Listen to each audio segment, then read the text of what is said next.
We're joined by the head coach of the Alabama Crimson Tide, the 2021 SEC champions, Nick Saban. We'll go ahead and ask Coach Saban for an opening comment, and then we will take questions. Coach? Well, I'm extremely proud of our coaching staff, our players, the entire organization. We've probably had to overcome more adversity, and this team has had to endure and have more resiliency from a competitive standpoint than probably most of the teams that we've ever had. And I'm really proud of them for that. Also, the competitive character that they have. Last week at Auburn, to come back and win the game, to come into this game that nobody thought we had a chance to win, and really go out there and perform well in the game against a really good team. Georgia should be congratulated on the great season that they had. To go undefeated is really something of significance.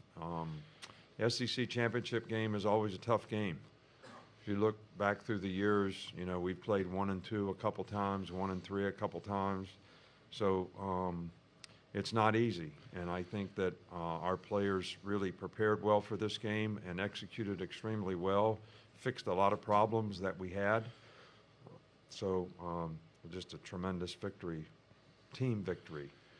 Defense got a couple turnovers, a couple fourth down stops were very important. Offensive line did a really good job of blocking their pressures, gave Bryce the opportunity to operate, which he did a magnificent job of, you know, all night. So great team win for us. Thank you, Coach. We're going to start. Please give your name and affiliation. We're going to start over here, Coach, on the right side in 3 rows back. Hey, Nick. Jeff Spiegel, WBMA, Birmingham. After the loss to Texas A&M, you said your team was no longer viewed as elite. What did tonight do in terms of regaining respect? Well, I think it gave us an opportunity to have a 2-game season. We have a 2-game season now, I hope. That's what we're going to work for. That's what we want to do. You know, these players have worked hard all year long. I think they deserve a lot of respect for what they've been able to accomplish and what they've been able to do. But at the same time, you know, how are you going to look forward? I'm sure Georgia will get in the playoffs again and still, and they deserve it. They're a very good team. So, you know, it's how do we move forward? We've created an opportunity for ourselves where we have a chance to play in the college football playoff. How are we going to prepare? How are we going to be committed to do the things we need to do? Obviously, we've lost a lot of really good football players this year on our team. John Mechie's probably going to be out. Now we have a couple other guys that, you know, may be injured. It creates a lot of opportunity for a lot of other players, and hopefully, you know, we'll be able to get them to step up. So really, really pleased and proud of this team creating an opportunity to be in the playoff, to play in the playoffs. This is always kind of our goal. So I was really, really pleased and happy for the players to see them be able to accomplish that goal, especially the way they played tonight. Before we take other questions, we're now joined by quarterback Bryce Young, who is MVP tonight. Also, Jordan Battles. Gentlemen, we'll start with Bryce. If you could just give an opening comment, your reaction to tonight's game. Bryce? Yeah, it was obviously a huge win for us. I'm super excited, super happy for the team. Kind of what Coach was saying is, you know, just creating that opportunity for us. You know, we know there's a long road ahead. We have that. You know, we're hoping to get into that two-team season. So we got, you know, that 2-game season to prepare for, and, you know, it's a good one. We have the 24-hour rule, and then we'll get back at it. Thank you, Bryce. Jordan, your thoughts on tonight's game? Yeah, I feel like it was a great game. I feel like we mentally prepared all throughout the week. We had some great practices, and it carried over to the game. But the main thing is, you know, right now just staying humble, not getting too big-headed. I know we beat the number 1 team, but we got to stay on track, and we got to get ready and prepare for this, hopefully, 2-game season. Okay, thank you, gentlemen. We'll now resume questions for either coach or the players. We'll go over here to our left-hand side. Please address who the question is for. Go ahead. Yeah, Michael Casagrande, AL.com for Nick and Bryce. What changed in that second quarter offensively where things were struggling a little bit in the first quarter, but really exploded in the second? I think it was just us as a whole. Obviously we wanted to get out to a better start than we did, but I think we all stepped up and we all answered the bell. We all understood, what was at stake. We all understood that we needed to step up. So I'm blessed to have the teammates I do that. When our back's kind of against the wall, we understand to need to have a type situation. We kind of got our sparking and started moving. So I'm happy we started to get going when we did. I actually think that I agree 100% with what Bryce said, but I think sometimes when you start a game, the speed of the game gets you a little bit. The speed of their defense, maybe a couple times, their backs got outside of us because, it was probably happened a little faster than what we'd practiced and what we're used to.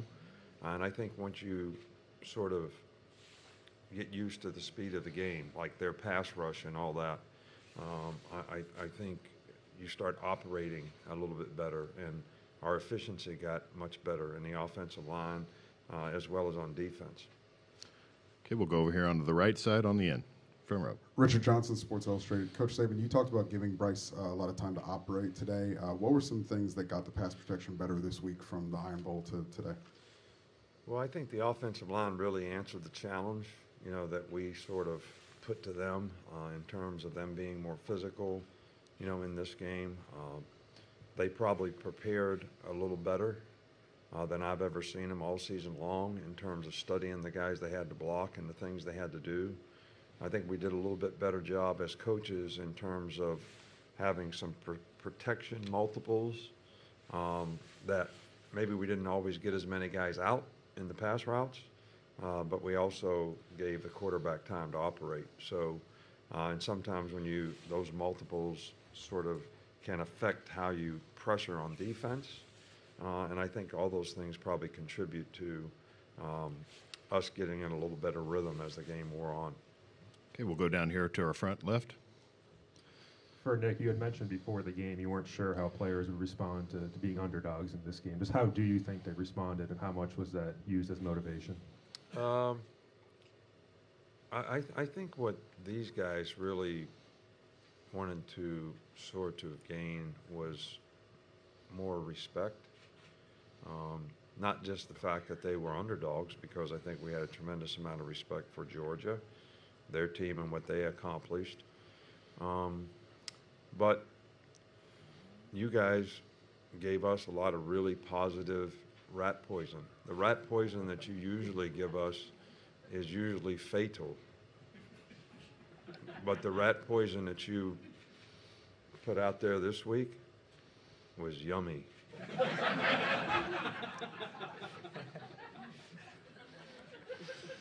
All right, we'll go over here on the right, in front row, in the middle.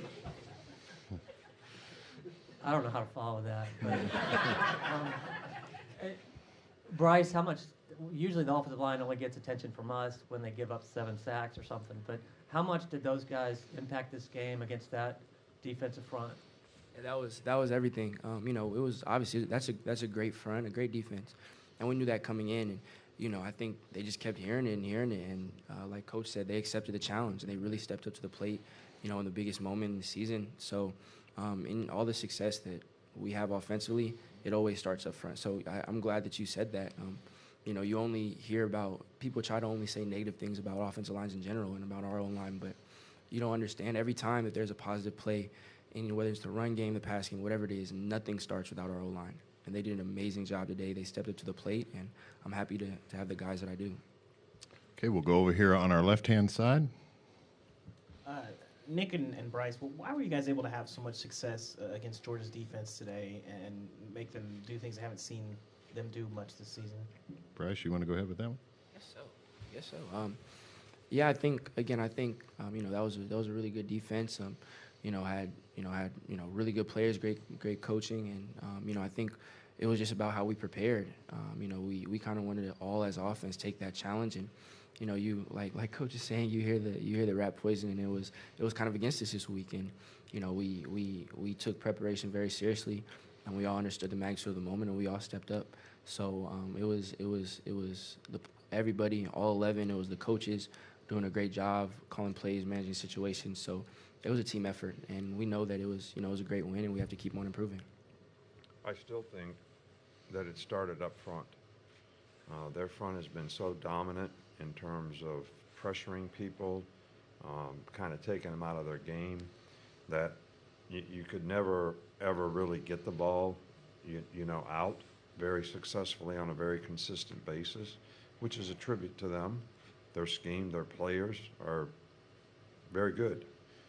And it still goes back to the offensive line did a very, very good job of allowing us to get the ball down the field and our receivers to be able to work in the passing game, which we knew was going to be something that was going to be really important in this game. And so it really started up front. Okay, we're going to go straight in front of me in the second row, the middle. Hey there, Lane Higgins from the Wall Street Journal. Coach Saban, you had mentioned earlier in the season that this team was young and was maybe a little inexperienced and immature at times, and you kind of had some choice words for them on some of your radio shows earlier. And I'm curious, if you could speak to the growth that you've seen now, and what specific areas have you seen this team change the most over the course of the season to this point? Well, I think this team has shown tremendous resiliency, which I talked about before, to overcome adversity.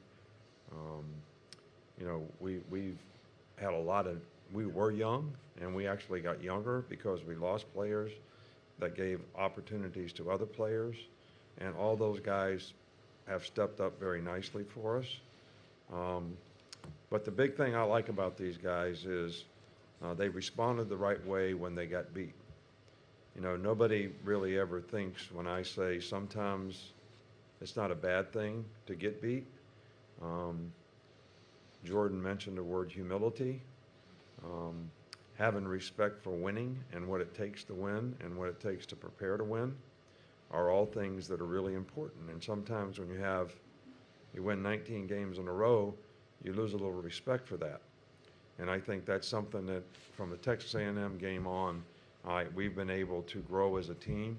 We haven't always been the most consistent, but at times when we've played well, like we're capable of playing, we've been very, very good. And we're just trying to get that on a little more consistent basis. And I think the players understand that.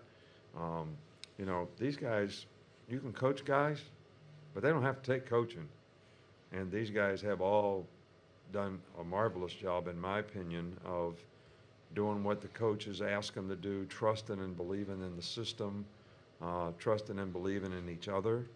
And I think that's probably where we've made sort of the greatest strides in becoming a team. Okay, we're going to go over on the right side, right here on the near aisle. Go ahead. Johnny Conn, ABC 3040. This is for Jordan. After the Arkansas game, y'all were taking a lot of heat, especially in the secondary. You and DeMarco specifically the last 2 weeks in the Iron Bowl against Auburn and then again today, communication-wise, you guys seem to be on the same page. You guys made some big plays in this game tonight. Can you speak to your relationship with him and just you guys as a unit back there in the secondary and how you've really grown over these last few weeks? Yeah, I feel like we did a great job with communicating and being on the same page. Like I said, this week in practice, that was the main thing, preparing mentally, because physically we got all the intangibles, everything. So just being on the same page, every play is a big key factor in the game because when we give up big plays, that's on us. And I think we did a great job focusing and on being on having one mind today. Actually, we talked about that in chapel before the game, having one mind.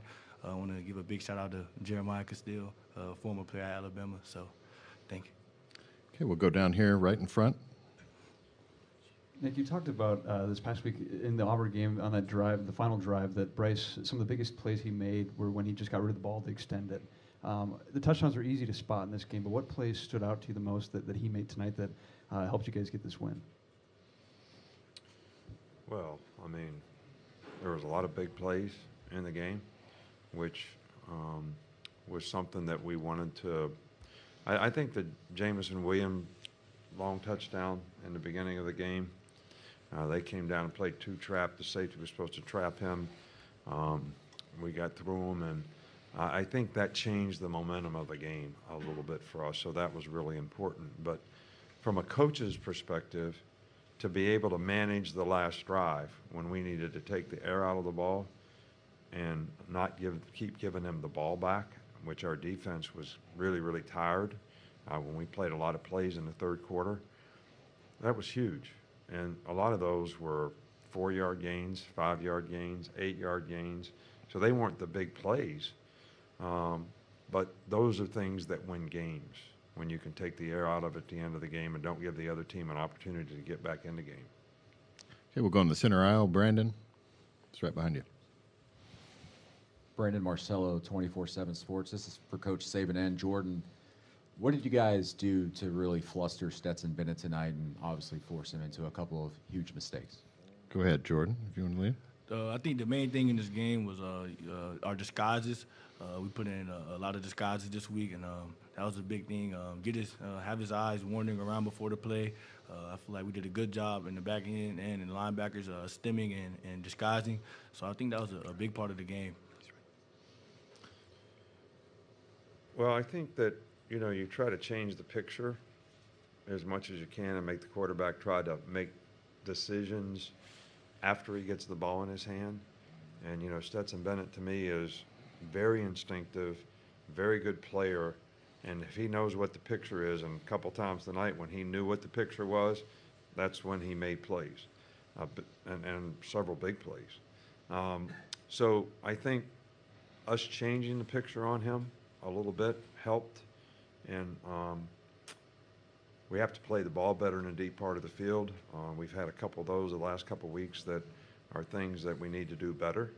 But all in all, I think that was probably the one thing that helped it the most. And pass rush always helps you if you get good pass rush. And we affected him in the pocket. He scrambled some, which is, you hate, but you're also affecting a guy when you do that because you're not throwing the ball in town. Okay, Aaron, we'll go right here in front. Aaron Suttles, The Athletic. Nick, you know how difficult it is to run the ball in Georgia. You guys seem to commit to it, and I know some of it was Bryce running, but you averaged about 4.5 yards a carry. What was the key to that tonight?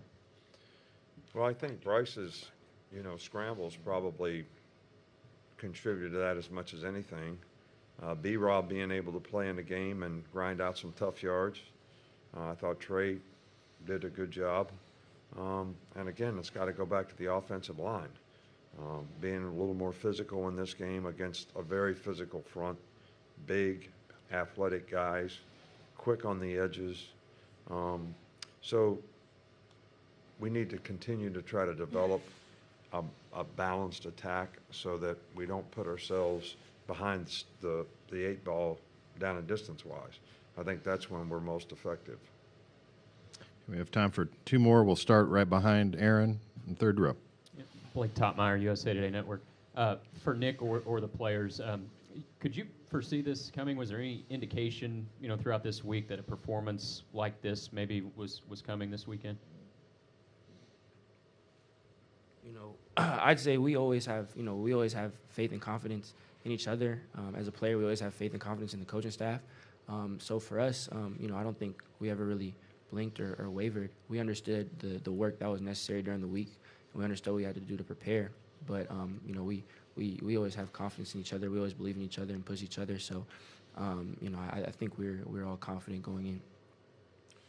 I think from my perspective, when I think the players have the right mindset in terms of how they go through the week and how that leads up to the game, then their focus, their preparation are all things that created habits that are going to help them play better in the game.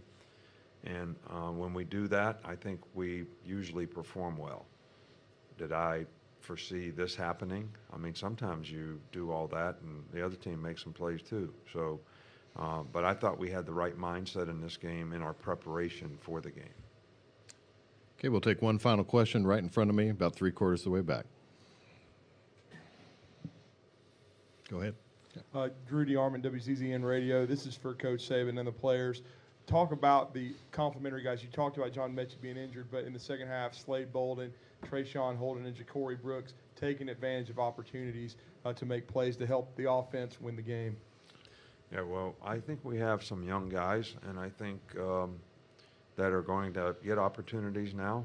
They certainly, Ja'Cory Brooks did it last week and this week, and I think, Slade played really well. But I also think that a lot of that comes from Bryce, having trust and confidence, in those guys as well. Because a good quarterback can make receivers look good, and those guys have to run good routes and do things the right way to get open. But I think his faith, trust, and confidence in those guys have helped their development tremendously. Bryce, talk about the variety of guys that helped you on offense this season. Yeah, there's a lot of guys that stepped up with with people being down, with with just having to have rotation. I think Coach spoke to it well with the confidence that I have in them, and that's confidence in seeing how they work throughout the week, seeing how they work in the off season. So for me, even when it is the next man up, and it's not someone that might be particularly familiar to the to the field, I see how they work throughout the week, and the guys that stepped up, I had complete confidence, complete trust and faith in them, and we kind of built that rapport through how hard they work. So for those guys to step up in a moment like we did, it was definitely big for us. And Jordan, from a defensive side, your teammates? Yeah, it starts in practice. Good on good periods. You have the younger guys come in sometimes. When guys go down in practice, they come in, they give their 100% effort every time. Guys like JaCorey, who played tonight, guys like Trey Sanders, they practice hard, and then they come in the game and it's easy, or it's a good task, a well task for them. There's something they've seen before because they're going against a good defense in practice. So I think when they come out in the game and they have confidence because of how hard we practiced this past week. Coach Saban, Bryce, Jordan, congratulations. Thank you for your time. Thank you, and I'd like to thank the media for all the interest that you create in college football and college football players. These guys work hard. I know I had a little rant a couple weeks ago about how hard these guys work, and they're student athletes, and they have homework and have to go to class. But what you do to bring attention to what they accomplish and what they do, I think is really appreciated, and I want you to know we appreciate it more than you probably realize. Thank you. Thank you.